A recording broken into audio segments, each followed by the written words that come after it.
Hi friends, ನಮಸ್ಕಾರ ಎಲ್ಲರಿಗೂ. ರಂಜೂಸ್ homely ಫುಡ್ಗೆ ಎಲ್ಲರಿಗೂ ಸ್ವಾಗತ. ಇವತ್ತೊಂದು ಸೂಪರ್ ಆಗಿರುವಂಥ ಒಂದು ರೆಸಿಪಿ ಜೊತೆ ನಾನು ನಿಮ್ಮೊಂದಿಗಿದ್ದೀನಿ. ಗುಜ್ಜೆಯಲ್ಲಿ ಮಾಡ್ತಾ ಇದ್ದೀನಿ, ಆದರೆ ಇದು ಪ್ಯೂರ್ ವೆಜ್ ಅಲ್ಲ, ನಾನ್ ವೆಜ್ ರೆಸಿಪಿ. ಹೌದು, ನಾನಿವತ್ತು ಗುಜ್ಜೆಗೆ ಚಿಕನ್ ಹಾಕಿಬಿಟ್ಟು ಒಂದು ಸ್ಪೆಷಲ್ ರೆಸಿಪಿ ನಾನು ನಿಮಗೆ ಪರಿಚಯಿಸ್ತಾ ಇದ್ದೀನಿ. ಬನ್ನಿ ನೋಡೋಣ ಏನು ಅಂತ. ತುಂಬಾ ಚೆನ್ನಾಗಿರುತ್ತೆ, ಖಂಡಿತ ಒಂದು ಸಲ ಟ್ರೈ ಮಾಡಿ.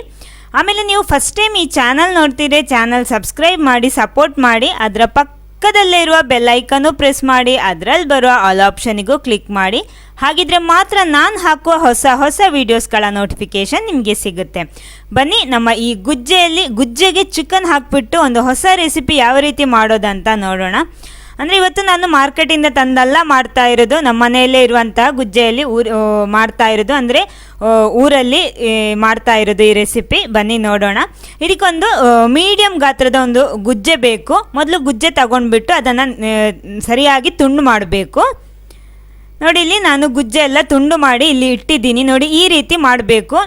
ಒಂದು ಮೀಡಿಯಮ್ ಸೈಜ್ ನೋಡಿ, ಈ ರೀತಿ ಇಷ್ಟಿಷ್ಟು ದೊಡ್ಡ ದೊಡ್ಡ ಪೀಸ್ ಮಾಡಬೇಕು.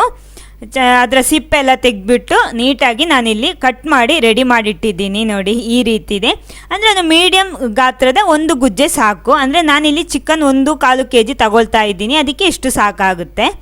ನೋಡಿ, ಈ ರೀತಿ. ಆಮೇಲೆ ಚಿಕನ್ 1.25 kg ಕ್ಲೀನ್ ಮಾಡಿ ರೆಡಿ ಮಾಡಿಟ್ಟಿದ್ದೀನಿ. ಅದಕ್ಕೆ ನಾವಿಲ್ಲಿ ತುಂಡು ಮಾಡಿಟ್ಟಂತಹ ಗುಜ್ಜೆ ಅಥವಾ ಎಳೆಯ ಹಲಸಿನಕಾಯಿ ಅದನ್ನು ಹಾಕ್ತಾ ಇದ್ದೀನಿ. ಮೊದಲು ಎರಡು ಕೂಡ ಹಾಕೋಬೇಕು. ಮೊದಲು ನೋಡಿ, ಈ ರೀತಿ ನೀರೆಲ್ಲ ಹಿಂಡಿ ಹಾಕ್ಕೊಳ್ಳಿ, ನೀರು ಬೇಡ ಇದಕ್ಕೆ. ಆಮೇಲೆ ಇದಕ್ಕಿರುವ ಮಸಾಲ, ಮೊದಲು ಉಪ್ಪು ಹಾಕ್ಕೊಳ್ಳೋಣ, ರುಚಿಗೆ ತಕ್ಕಷ್ಟು ಉಪ್ಪು ಹಾಕ್ಕೊಳ್ಳಿ.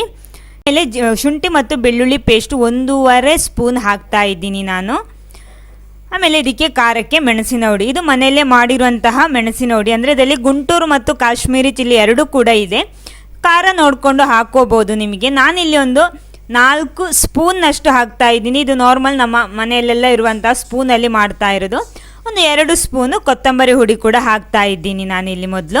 ಆಮೇಲೆ ಒಂದು ಅರ್ಧ ಸ್ಪೂನ್ನಷ್ಟು ಅರಶಿನ ಹುಡಿ, ಅರ್ಧ ಸ್ಪೂನು ಜೀರಿಗೆ ಹುಡಿನೂ ಸೇರಿಸ್ತಾ ಇದ್ದೀನಿ, ಅರ್ಧ ಸ್ಪೂನು ಕಾಳು ಮೆಣಸಿನ ಹುಡಿ ಕೂಡ ಹಾಕ್ತಾ ಇದ್ದೀನಿ. ಆಮೇಲೆ ಇದು ಚಿಕನ್ ಮಸಾಲ 1 ಸ್ಪೂನ್ ಹಾಕ್ತೀನಿ, ಚೆನ್ನಾಗಾಗುತ್ತೆ ಅದು ಹಾಕ್ಬಿಟ್ರೆ.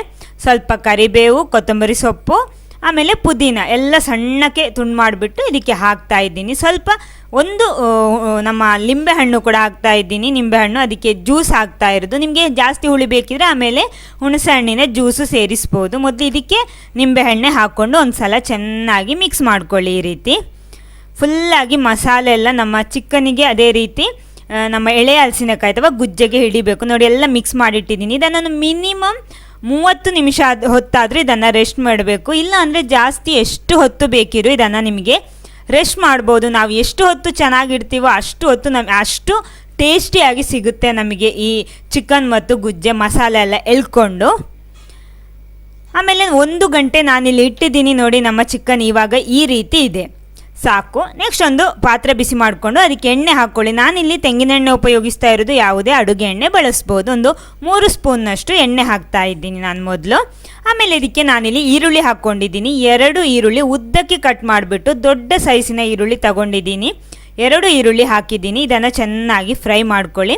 ಆಮೇಲೆ ಒಂದು ಕಾಯಿಮೆಣಸು, 3 ಕಾಯಿಮೆಣಸು, ಸ್ವಲ್ಪ ಕರಿಬೇವು ಹಾಕ್ಕೊಂಡಿದ್ದೀನಿ. ಎಲ್ಲ ಹಾಕ್ಬಿಟ್ಟು ಒಂದು ಸಲ ಚೆನ್ನಾಗಿ ಮಿಕ್ಸ್ ಮಾಡ್ಕೊಳ್ಳಿ. ಸ್ವಲ್ಪ ಉಪ್ಪನ್ನು ಸೇರಿಸ್ಕೊಳ್ಳಿ, ಆಗ ಈರುಳ್ಳಿನೂ ಚೆನ್ನಾಗಿ ಫ್ರೈ ಆಗುತ್ತೆ, ಬೇಗ ಫ್ರೈ ಆಗುತ್ತೆ.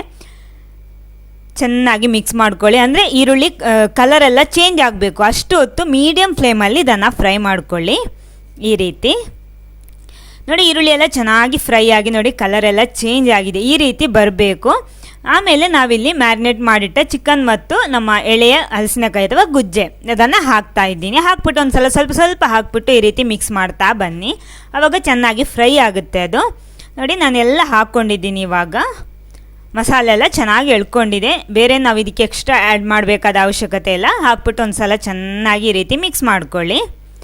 ಒಂದು ಸಲ ಇದು ಎಣ್ಣೆಯಲ್ಲೇ ಚೆನ್ನಾಗಿ ಫ್ರೈ ಆಗಬೇಕು ನಮ್ಮ ಚಿಕನ್ ಮತ್ತು ಈ ಗುಜ್ಜೆ. ನೋಡಿ, ಈ ರೀತಿ ಚೆನ್ನಾಗಿ ಫ್ರೈ ಆಗಬೇಕು. ಆಮೇಲೆ ಇದನ್ನು ಸ್ವಲ್ಪ ಹೊತ್ತು ಮುಚ್ಚಿಡಿ, ನೀರು ಇವಾಗ ಸೇರಿಸಬೇಡಿ. ಸ್ವಲ್ಪ ಹೊತ್ತು, ಒಂದು 3 ನಿಮಿಷದಷ್ಟು ಹೊತ್ತು ಇದನ್ನು ಮುಚ್ಚಿ ಬೇಯಿಸ್ಕೊಳ್ಳಿ. ನೋಡಿ ಇವಾಗ 3 ನಿಮಿಷ ಆಗಿದೆ ನೋಡಿ, ಈ ರೀತಿ ಇದೆ. ಕೆಲವೊಂದು ಸಲ ಇದರಲ್ಲಿ ನೀರು ಬರುತ್ತೆ, ಇವಾಗ ನೀರು ಬಂದಿಲ್ಲ, ಆದ ಕಾರಣ ಇದು ಬೇಯಬೇಕು ಇದು ಚಿಕನ್ ಮತ್ತು ಗುಜ್ಜೆ. ಅದಕ್ಕೋಸ್ಕರ ಸ್ವಲ್ಪ ನೀರು ಇದಕ್ಕೆ ಸೇರಿಸಬೇಕಾಗುತ್ತೆ. ಅದಕ್ಕೋಸ್ಕರ ನಾನಿಲ್ಲಿ ನಾವು ಮ್ಯಾರಿನೇಟ್ ಮಾಡಿಟ್ಟ ಪಾತ್ರೆಗೆ ಸ್ವಲ್ಪ ನೀರು ಹಾಕಿಬಿಟ್ಟು ಇದಕ್ಕೆ ಸೇರಿಸ್ತಾ ಇದ್ದೀನಿ.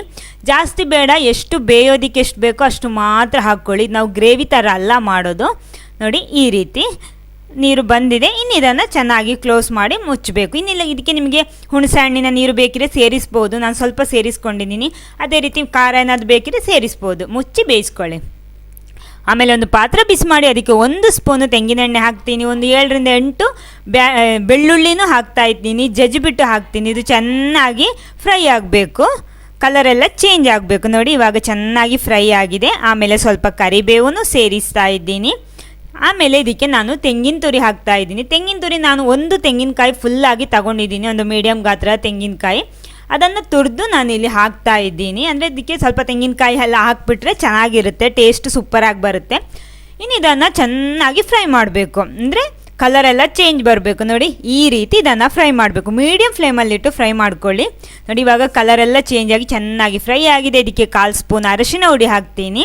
ಆಮೇಲೆ ಇದಕ್ಕೆ ನಾನು ಗರಂ ಮಸಾಲ ಇದಕ್ಕೆ ಹಾಕ್ತಾ ಇದ್ದೀನಿ, 1 ಸ್ಪೂನ್ನಷ್ಟು ಗರಂ ಮಸಾಲ ಇದಕ್ಕೆ ಹಾಕ್ಬಿಟ್ಟು ಒಂದು ಸಲ ಇದನ್ನು ಚೆನ್ನಾಗಿ ಮಿಕ್ಸ್ ಮಾಡ್ಕೊಳ್ಳಿ. ಅಂದರೆ ಸ್ವಲ್ಪ ಬಿಸಿ ಆದರೆ ಸಾಕು. ನೋಡಿ ಇವಾಗ ರೆಡಿ ಆಗಿದೆ. ನೋಡಿ ಈ ರೀತಿ ಇದೆ, ಸಾಕು. ಇದನ್ನು ಫ್ಲೇಮ್ ಆಫ್ ಮಾಡಿಬಿಟ್ಟು ಒಂದು ಸೈಡಲ್ಲಿ ಇಟ್ಕೊಳ್ಳಿ. ಇದು ರೆಡಿ ಆಗಿದೆ. ಇವಾಗ ನೋಡಿ ನಾನಿವಾಗ 30 ನಿಮಿಷ ಇದನ್ನು ಬೇಯಿಸ್ಕೊಂಡಿದ್ದೀನಿ. ಆವಾಗ ಸೌಟ ಆಗ್ತಾ ಇದೆ, ಇಲ್ಲಾಂದರೆ ತಳ ಹಿಡಿಬೋದು, ಯಾಕಂದರೆ ನಾವು ಜಾಸ್ತಿ ನೀರು ಸೇರಿಸಿಲ್ಲ. ನೋಡಿ ಇವಾಗ ಬೆಂದೆಲ್ಲ ರೆಡಿ ಆಗಿದೆ ನಮ್ಮ ಚಿಕನ್ ಮತ್ತು ಗುಜ್ಜೆ. ಅದಕ್ಕೆ ನಾವಿಲ್ಲಿ ಫ್ರೈ ಮಾಡಿಟ್ಟ ನಮ್ಮ ತೆಂಗಿನ ತುರಿ ಹಾಕ್ತಾ ಇದ್ದೀನಿ. ನೋಡಿ ಈ ರೀತಿ ಇದೆ. ಎಲ್ಲ ಹಾಕ್ಬಿಟ್ಟು ಒಂದು ಸಲ ಚೆನ್ನಾಗಿ ಈ ರೀತಿ ಮಿಕ್ಸ್ ಮಾಡ್ಕೊಳ್ಳಿ. ನೋಡಿ ಉಪ್ಪು ಖಾರ ಏನಾದರೂ ಕಡಿಮೆ ಇದ್ದರೆ ನಿಮಗೆ ಸೇರಿಸ್ಬೋದು. ನಾನು ಹೇಳಿದ ಅದೇ ಅಳತೆಯಲ್ಲಿ ಸೇರಿಸಬೇಕಾದ ಅವಶ್ಯಕತೆ ಇಲ್ಲ. ಹುಳಿನ ಅದೇ ರೀತಿ ನಾನು ಸ್ವಲ್ಪ ಹುಣಸೆ ಹಣ್ಣಿನ ಜ್ಯೂಸು ಕೂಡ ಸೇರಿಸಿದ್ದೀನಿ, ಒಂದು 2 ಸ್ಪೂನ್ನಷ್ಟು. ಎಲ್ಲ ಹಾಕ್ಬಿಟ್ಟು ಒಂದು ಸಲ ಚೆನ್ನಾಗಿ ಒಂದು ಸಲ ಮಿಕ್ಸ್ ಮಾಡ್ಕೊಳ್ಳಿ, ಯಾಕಂದರೆ ಇದು ಆಲ್ರೆಡಿ ಬೆಂದಿದೆ. ಇದು ಇನ್ನು ಸ್ವಲ್ಪ ಅಂದರೆ ನಮ್ಮ ಈ ತೆಂಗಿನ ತುರಿಯ ಮಸಾಲೆ ಕೂಡ ಇದಕ್ಕೆ ಸಿಕ್ಕಿದರೆ ಸಾಕು. ನೋಡಿ ಎಷ್ಟು ಚೆನ್ನಾಗಿದೆ. ನೋಡಿ ನಮ್ಮ ಗುಜ್ಜೆ ಮತ್ತು ಚಿಕನ್ ಹಾಕ್ಬಿಟ್ಟು ಮಾಡಿರೋಂಥ ಒಂದು ಹೊಸ ರೆಸಿಪಿ ನೋಡಿ ಈ ರೀತಿ ಇದೆ. ನೋಡಿ ಸೂಪರಾಗಿರುತ್ತೆ. ಖಂಡಿತ ಒಂದು ಸಲ ಆದರೂ ನೀವು ಟ್ರೈ ಮಾಡಲೇಬೇಕಾದಂಥ ಒಂದು ರೆಸಿಪಿ ಇದು. ನೋಡಿ ಈ ರೀತಿ ಇದೆ. ಅಂದರೆ ಇವಾಗ ಗುಜ್ಜೆ ಎಲ್ಲ ಕಡೆ ಸಿಗುತ್ತೆ ನಮಗೆ. ಒಂದು ಸಲ ಈ ರೀತಿ ಮಾಡಿ ನೋಡಿ, ಸೂಪರಾಗಿರುತ್ತೆ. ನೋಡಿ ಸಾಕು. ನಾನು ಫ್ಲೇಮ್ ಆಫ್ ಮಾಡ್ತಾ ಇದ್ದೀನಿ, ಸ್ಟವ್ ಆಫ್ ಮಾಡ್ತಾ ಇದ್ದೀನಿ. ಆಮೇಲೆ ಒಂದು ಬಟ್ಟಲಲ್ಲಿ ಸರ್ವ್ ಮಾಡೋಣ. ನೋಡಿ ಈ ರೀತಿ ಇದೆ ಇದು. ಇದಕ್ಕೆ ನಮಗೆ ಬೇಕಿರೋ ಗುಜ್ಜೆ ಮತ್ತು ನಮ್ಮ ಚಿಕನ್ ಸುಕ್ಕ ಅಂತಲೂ ಕರಿಬೋದು. ನೋಡಿ ತಿನ್ನುವಾಗ ಈ ರೀತಿ ಗುಜ್ಜೆ ಮತ್ತು ಚಿಕನನ್ನು ಜೊತೆಗೆ ಸೇರಿಸ್ಬಿಟ್ಟು ತಿನ್ನಬೇಕು, ಆವಾಗಲೇ ಅದರ ಕರೆಕ್ಟಾಗಿರೋ ಟೇಸ್ಟ್ ಸಿಗೋದು ನಮಗೆ. ನೋಡಿ ಈ ರೀತಿ. ನೋಡಿ ಇಲ್ಲಿ ನಮ್ಮ ಗುಜ್ಜೆ ಮತ್ತು ಚಿಕನ್ ಹಾಕ್ಬಿಟ್ಟು ಮಾಡಿರೋಂಥ ಒಂದು ಸೂಪರ್ ಆಗಿರೋಂಥ ಸುಕ್ಕ ಇಲ್ಲಿ ರೆಡಿ ಆಗಿದೆ. ಈ ವಿಡಿಯೋ ನಿಮ್ಗೆ ಇಷ್ಟ ಆಗಿದ್ರೆ ಖಂಡಿತ ಲೈಕ್ ಮಾಡಿ, ಎಲ್ಲರ ಜೊತೆ ಶೇರ್ ಮಾಡಿ, ನೀವು ಟ್ರೈ ಮಾಡಿ ಟೇಸ್ಟ್ ಮಾಡಿ. Okay, thank you.